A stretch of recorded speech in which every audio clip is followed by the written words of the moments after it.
का सूपड़ा साफ हुआ है। 55,000 वोटों से जीती तबस्सुम हसन, तो वहीं नूरपुर से नईमुल हसन को कम से कम 7,000 वोटों से वो जीते हैं अवनीश सिंह के खिलाफ। तो ऐसे में अब सवाल उठ रहे हैं सीएम योगी आदित्यनाथ की कार्यशैली पर।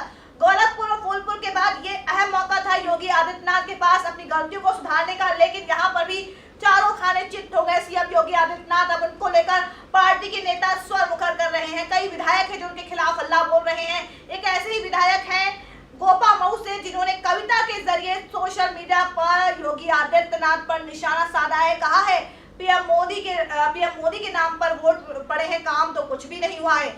मेरे साथ मेरे सहयोगी काशिफ अली मौजूद हैं, मैं उनसे बात करूंगी। क्या लगता है काशिफ, योगी आदित्यनाथ की मुश्किलें फिर से बढ़ रही हैं? उत्तर प्रदेश में जिस तरह सीटें हारी है कैराना और नूरपुर, अगले साल बहुत मुश्किल होने वाली है योगी आदित्यनाथ के लिए। बिल्कुल, देखिए योगी आदित्यनाथ के लिए तो जाहिर सी बात है मुश्किल हो जाएंगी, और जाहिर जिस तरीके से लगातार गोरखपुर हारना और फूलपुर हारना, कैराना और जिस तरीके से नूरपुर हार जाना, ये अपने आप में एक बड़े सवाल खड़ा कर देता है। लगातार मुख्यमंत्री की कार्यशैली पर सवाल उठ रहे हैं। लगातार जो है वो सुरक्षा के लिहाज से अगर हम देखें तो योगी आदित्यनाथ सरकार फेल है, और लगातार बहुत सी ऐसी चीजें हैं जिसको लेकर कटघरे में खड़े हो रहे हैं योगी आदित्यनाथ। जिस तरीके से हम लगातार प्रोग्राम में ये बता रहे थे कि योगी आदित्यनाथ से सवाल जवाब हो सकते हैं, और देखिए जिस तरीके से बगावती सुर निकल कर आ रहे हैं लोग उनके खिलाफ, उनके विधायक। आपको पता है 27 सीटों पर उपचुनाव हुए थे 4 सालों के दौरान, उसमें 5 सीटों पर खाली बीजेपी काबिज हुई है। सोचिए कि किस नाम पर वोट पड़े साल 2014 में, और अब किस नाम पर वोट नहीं पड़ रहे हैं। बिल्कुल 2014 की तस्वीर और 2018 तक आते आते इतनी धूमिल हो चुकी है बीजेपी के लिए कि वो समझ नहीं पा रहे हैं कि आखिर वो क्या ऐसा करें, क्योंकि लगातार जिस तरीके से वो हिंदुत्व के एजेंडे पर राजनीति कर रहे थे 2014 के बाद से, और 2018 तक आते आते अब वो हिंदुत्व की राजनीति जो है वो जो एक बहुसंख्यक तबका है वो भी कहीं ना कहीं समझ चुका है कि अब ये राजनीति बहुत ज्यादा दिन चलने वाली नहीं है। राजनीति बहुत ज्यादा दिन चलने वाली नहीं है। और काशी उत्तर प्रदेश में जैसा योगी आदित्यनाथ की मुश्किलें बड़ी। सुरेंद्र सिंह बलिया से विधायक है, उन्होंने भी कहा है कि भाई मोदी और योगी ने काम तो बहुत अच्छा किया, उनके राज में अगले साल चुनाव जरूर जीतेंगे, लेकिन हाँ अधिकारियों ने भ्रष्टाचार किया है। उन्होंने ये कहा कि भ्रष्टाचार में कमी नहीं है, इसलिए हार गए कैराना और नूरपुर। नहीं देखिए, ये तो बिल्कुल ये तो अपना वही होता है कि जब सियानी बिल्ली जो होती है खंबा नोचती है, तो ये तो अधिकारियों पे एक तरीके से फोड़ने का होता है ठीकरा। देखिए सरकार जब मजबूत होती है और जब सरकार जो है और नेता मजबूत होते हैं तो अधिकारियों की हिम्मत नहीं होती है कि कोई ऐसा भ्रष्टाचार में लिप्त हो जाए बिना सरकार के उसके नहीं हो। आपको लगता नहीं योगी आदित्यनाथ सांप्रदायिक चीजों पे ज्यादा ध्यान देगा, इसीलिए उनको हार का सामना करना पड़ा? बिल्कुल, देखिए जिस तरीके से आपने लगातार आके सबसे पहले कुछ चीजें ऐसी की जो उत्तर प्रदेश के लोगों को बिल्कुल समझ नहीं आया कि ऐसा भी ये क्या कर रहे हैं। जिस तरीके से शुरुआत के दिनों में मीट को लेकर जो एक बड़ा बवाल हुआ कि मीट बंद कर दिया, इससे मीट व्यापार आपने शुरू किया, लेकिन महिला सुरक्षा कहा है वो सबको नजर आ रही है। बिल्कुल, आप जो है रोमियो स्क्वाड के नाम पर आप लोगों की पर्सनल लाइफ में दखलंदाजी करने लगे थे। तो ये सारी चीजें थी जिसको कहीं ना कहीं लोगों को लगा कि ये कहीं एक बाबा के हाथ में सरकार आ गई है जो कहीं ना कहीं शासन प्रशासन सही नहीं चला सकते। शासन प्रशासन और कहीं ना कहीं जिन्ना का मुद्दा भी योगी आदित्यनाथ को ले डूबा। कह रहे थे कि गन्ना तो करने पे तो काम करेंगे, जिन्ना को भी नहीं छोड़ेंगे। अब उसी को जयंत चौधरी ने भी निशाना लगाया था कि पश्चिमी उत्तर प्रदेश से लोगों को जिन्ना नहीं, लोगों को गन्ना चाहिए, और शायद वही गन्ना फूट पड़ा है अब योगी आदित्यनाथ पर। बिल्कुल, देखिए जिस तरीके से इन्होंने अपनी रैली में योगी आदित्यनाथ ने जिन्ना विवाद को तूल दिया था, तो इससे लोगों को वहां पर समझ में आया कि ये सिर्फ और सिर्फ राजनीति के चक्कर में हो रहा है, और वहां पर लोगों को जो असल समस्या थी वो गन्ना के उसके मूल्यों को लेकर थी। उनको समर्थन मूल्य सही नहीं मिल रहा था। लगातार वो सरकार से दरख्वास्त कर रहे थे कि हमारे प्राइस रेट बढ़ाए जाएं, हमारे मूल्य बढ़ाए जाएं, लेकिन उसको सरकार ध्यान नहीं दे रही थी। लेकिन लगातार विवाद जो था वो जिन्ना को लेकर था, और जिन्ना का विवाद कहीं ना कहीं योगी आदित्यनाथ को लगा कि जिन्ना पे अगर हम खेल जाएंगे तो बहुसंख्यक तबका हमारे सामने हमारे हमसे खींचा चला आएगा, लेकिन यहाँ पे देखिए बहुसंख्यक ने भी जोरदार झटका दिया योगी आदित्यनाथ को। बिल्कुल, देखिए जाहिर सी बात है कि जब आप राजनीति मुद्दों से हटकर करेंगे, बहुसंख्यक तबका भी एक बहुत सी चीजों को ऑब्जर्व कर रहा था कि आप एक समुदाय के लोगों को जबरदस्ती उनको खींच रहे हैं, जबरदस्ती उन पर खुद देखिए ना, कैराना में चुनाव होने वाले थे, उसके कुछ ही दिनों पहले जिन्ना का विवाद उत्पन्न हो गया कि ये तो आजादी से पहले का सबको पता था, ये तो एक बना बनाया प्रोपेगेंडा था जो कि बीजेपी की तरफ से कहीं ना कहीं चलाया जा रहा था। बिल्कुल, देखिए जाहिर सी बात है, ऐसा नहीं है कि अलीगढ़ मुस्लिम यूनिवर्सिटी में जो जिन्ना का विवाद था वो ऐसा नहीं है। जिन्ना की तस्वीर पहले से बीजेपी के वहाँ नेता लोग जाते रहे हैं, बीजेपी की सरकार भी अटल बिहारी जमाने की रही है, केंद्रीय मंत्री वहाँ जाते रहे, तो ऐसे में ऐसा नहीं है कि वहाँ के लोगों को मालूम नहीं था। और 4 साल आपकी सरकार को हो गए, मोदी सरकार को हो गए, 1 साल योगी सरकार को, आते सत्ता में बैठते जिन्ना विवाद खड़ा कर देते। आपको कराना से पहले क्या सूझ गया जिन्ना विवाद? वही बिल्कुल बात वही है, सारा राजनीतिक करण किया जा रहा था हर एक चीज का, और मुद्दों पे बात नहीं हो रही थी, व्यापार पे बात नहीं हो रही थी। उत्तर प्रदेश के लाइट की समस्या इतनी है, वहां पर लाइट के मुद्दों पे बात नहीं हुई। तो व्यापारी तबका जो कहीं ना कहीं इस चीज को समझ रहा था कि योगी सरकार सिर्फ और सिर्फ हिंदुत्व की राजनीति कर रही है, बाकी कोई मुद्दों विकास। और जिस तरह से वैसे सीएम योगी आदित्यनाथ घिर रहे हैं चौतरफा, अब क्या लगता है आने वाले दिनों में क्या मुश्किलें बढ़ने वाली हैं? हाँ बिल्कुल, देखिए उनसे सवाल जवाब तो होंगे ही होंगे, और साथ ही साथ हो भी सकता है कि 2019 से पहले अमित शाह और प्रधानमंत्री मोदी मिलकर उनको मुख्यमंत्री से पद से भी हटा सकते। लेकिन ये आपने एक चीज नोटिस की, कर्नाटक में अमित शाह बहुत बिजी से, कराना में कहाँ थे? देखिए थोड़ा सा कैराना उपचुनाव था, और जाहिर सी बात है कि उपचुनाव में थोड़ा सा ऊपर केंद्रीय नेतृत्व के लोग थोड़ा सा बचते हैं कि वहाँ पे फजीहत ज़्यादा हो जाती है। अगर मान लीजिए वहाँ अमित शाह वहाँ डेरा जमा लेते या प्रधानमंत्री नरेंद्र मोदी खुद डायरेक्टली कैराना में रैली कर देते, तो थोड़ी फजीहत इन सब चीज़ों से ज़्यादा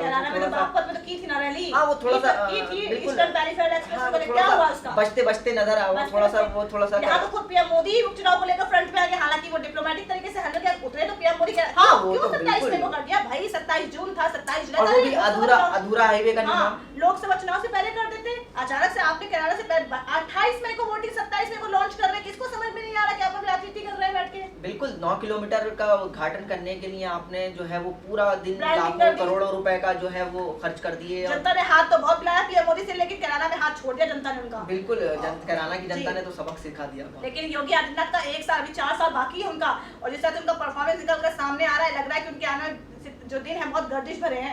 हाँ बिल्कुल गर्दिश तो भरे हैं। मुझे लगता है कि आने वाले वक्त में बीजेपी नेतृत्व, केंद्रीय नेतृत्व हो सकता है फैसला ले ले कि इनको पद से हटाया जाए, क्योंकि देखिए इनके सबसे बड़ी समस्या ये है कि योगी आदित्यनाथ के साथ कि तालमेल नहीं बैठा पा रहे हैं, ये जनता की आवाज को समझ नहीं पा रहे हैं। जनता कहां से बिठाएंगे जब दिमाग तो सांप्रदायिक चीजों में लगा रहता है। बिल्कुल देखिए लगातार लखनऊ में अभी 2 दिन पहले भी वहाँ पे मारा गया, बीटीसी के छात्र वो अभ्यर्थी हैं, उनको मारा पीटा गया लगातार। तो ये सारे मुद्दे हैं जो सरकार ध्यान नहीं दे रही है, और सरकार इन सब हिंदुत्वकरण की राजनीति पे चल रही थी। और देखिए मंदिर की राजनीति करते हैं, मंदिर का भी कोई अच्छा चलिए काशिफ, मान लीजिए योगी आदित्यनाथ की गाज गिरती है, अभी मुझे लगता है इनको एक और ऑप्शन देगी, भी एक और मौका देगी बीजेपी लोकसभा 2019 के लिए, क्योंकि अभी अगर तीन झाम करेगी तो कहीं बीजेपी खुद ही फंस जाएगी अपने जाल में।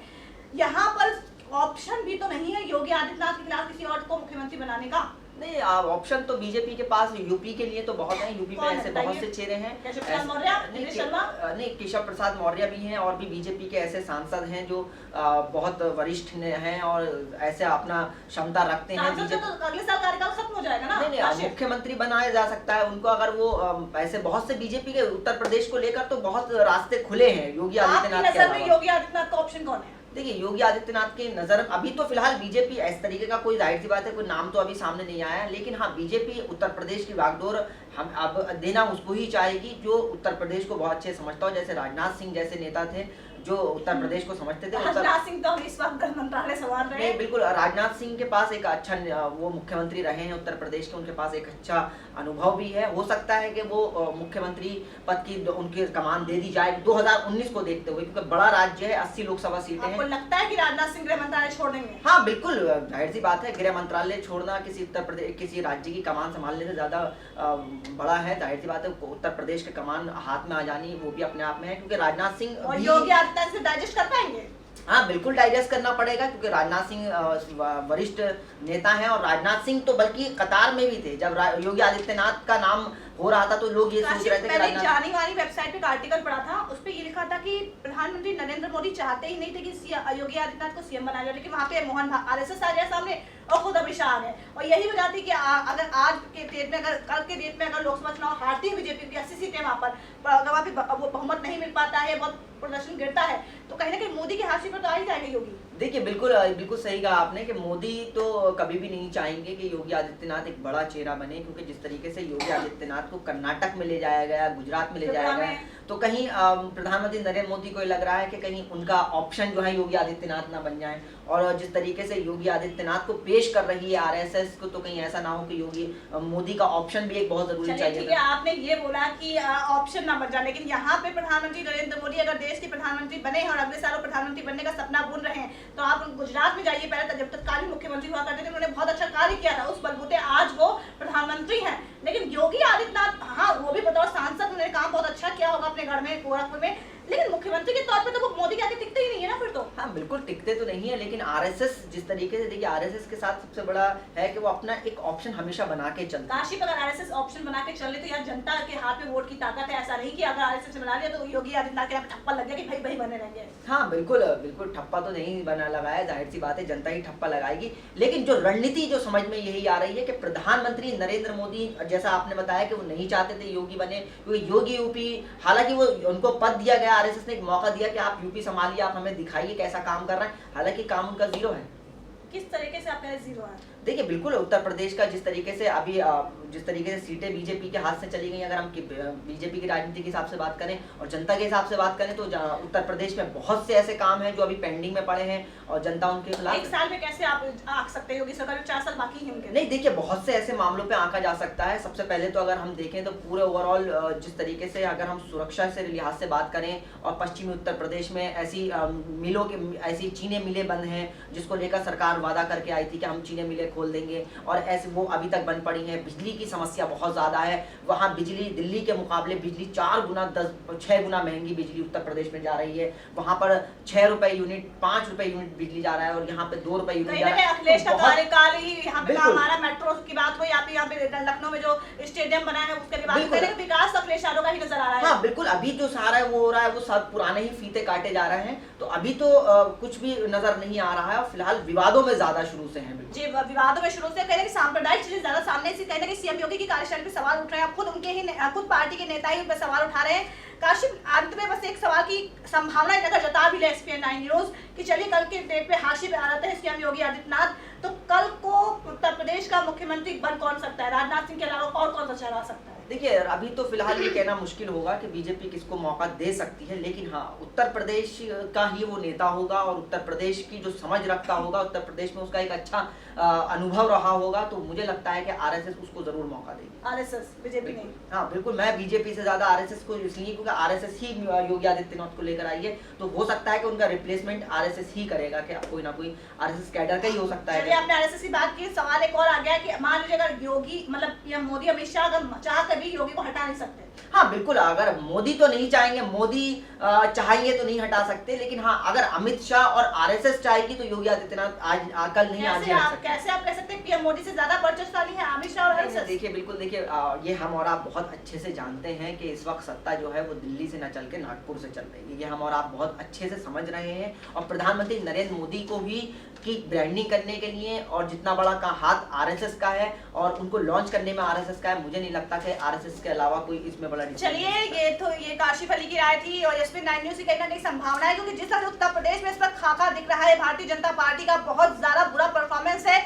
4 साल में 27 सीटों पर उपचुनाव होने का मतलब आप समझते हैं, 5 सीटों पर बीजेपी जीती है, तो किस दम पर साल 2014 में वो सीटें जीत पाई थी? यानी कहीं ना कहीं जनता जो है, आवाम जो है, मोदी सरकार के कार्यकाल से खुश नहीं है, और ना ही योगी सरकार के 1 साल के कार्यकाल से खुश है। हालांकि कैराना और नूरपुर और गोरखपुर, फूलपुर की जनता के हिसाब से हम पूरे यूपी के आवाम का अंदाजा नहीं लगा सकते, लेकिन ये चारों ही सीटें बहुत अहम थी, जहाँ से बीजेपी का सुपड़ा साफ हो गया है। तो ऐसे में देखना होगा कि अब योगी आदित्यनाथ के खिलाफ पार्टी क्या एक्शन लेती है, या फिर गोरखपुर और फूलपुर की तरह अमित शाह एक बार फिर से उन्हें मौका देते हैं और कहते हैं चलिए अब लोकसभा संभालिए। तो आज के खास प्रोग्राम में बस इतना ही, होगी आपसे फिर मुलाकात, लेकिन तब तक के लिए नमस्कार।